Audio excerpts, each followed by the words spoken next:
അരയാൽ വൃക്ഷത്തെ ചുറ്റി പ്രദക്ഷിണം ചെയ്താൽ എന്തു ഫലമാണ് ലഭിക്കുന്നതെന്നറിയാമോ?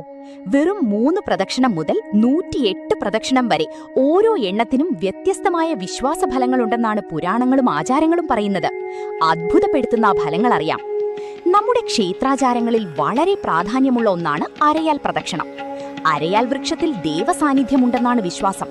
അതുകൊണ്ട് തന്നെ ഭക്തർ പ്രത്യേക ആവശ്യങ്ങൾക്കായി അരയാലിനെ ചുറ്റി പ്രദക്ഷിണം നടത്താറുണ്ട്. 3 പ്രദക്ഷിണം നടത്തിയാൽ ഉദിഷ്ടകാര്യസിദ്ധി ലഭിക്കുമെന്നാണ് വിശ്വാസം. 5 പ്രദക്ഷിണം നടത്തിയാൽ കർമ്മങ്ങളിൽ ഉന്നതി കൈവരുമെന്ന് പറയുന്നു.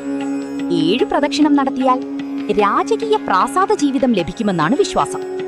9 പ്രദക്ഷിണം നടത്തിയാൽ ഉത്തമ സന്താനഭാഗ്യം ലഭിക്കുമെന്ന് കരുതപ്പെടുന്നു. 11 പ്രദക്ഷിണം നടത്തിയാൽ ആയുസ്സും വർധനവും ലഭിക്കുമെന്നാണ് വിശ്വാസം.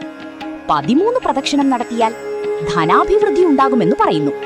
15 പ്രദക്ഷിണം നടത്തിയാൽ സുഖഭോഗങ്ങളും ജീവിത സൗഭാഗ്യങ്ങളും വർദ്ധിക്കുമെന്ന് വിശ്വസിക്കുന്നു.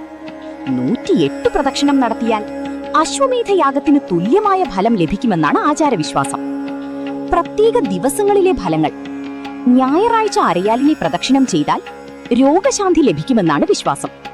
തിങ്കളാഴ്ച പ്രദക്ഷിണം ചെയ്താൽ മംഗല്യഭാഗ്യം വർദ്ധിക്കും. ചൊവ്വാഴ്ച പ്രദക്ഷിണം ചെയ്താൽ സന്താന സൗഭാഗ്യം ലഭിക്കുമെന്ന് കരുതുന്നു. ബുധനാഴ്ച പ്രദക്ഷിണം ചെയ്താൽ വ്യാപാര ലാഭം വർദ്ധിക്കുമെന്നാണ് വിശ്വാസം. വ്യാഴാഴ്ച പ്രദക്ഷിണം ചെയ്താൽ വിദ്യാഭിവൃദ്ധി ലഭിക്കും. വെള്ളിയാഴ്ച പ്രദക്ഷിണം ചെയ്താൽ സകലവിധ ഐശ്വര്യവും കൈവരുമെന്ന് പറയുന്നു. ശനിയാഴ്ച പ്രദക്ഷിണം ചെയ്താൽ ദുഃഖങ്ങളും ദുരിതങ്ങളും മാറി കുടുംബസുഖം വർദ്ധിക്കുമെന്നാണ് വിശ്വാസം. ഇവയെല്ലാം പുരാതന ആചാരങ്ങളിലെയും വിശ്വാസങ്ങളിലെയും ഭാഗമാണ്. ഭക്തിയോടെയും സൽപ്രവർത്തികളോടെയും പ്രാർത്ഥിക്കുമ്പോഴാണ് ജീവിതത്തിൽ യഥാർത്ഥ പോസിറ്റീവ് മാറ്റങ്ങൾ ഉണ്ടാകുന്നത്. ഇത്തരം കൂടുതൽ ആത്മീയ അറിവുകൾക്കായി പേജ് ഫോളോ ചെയ്യാൻ മറക്കല്ലേ. ഓം നമഃ ശിവായ.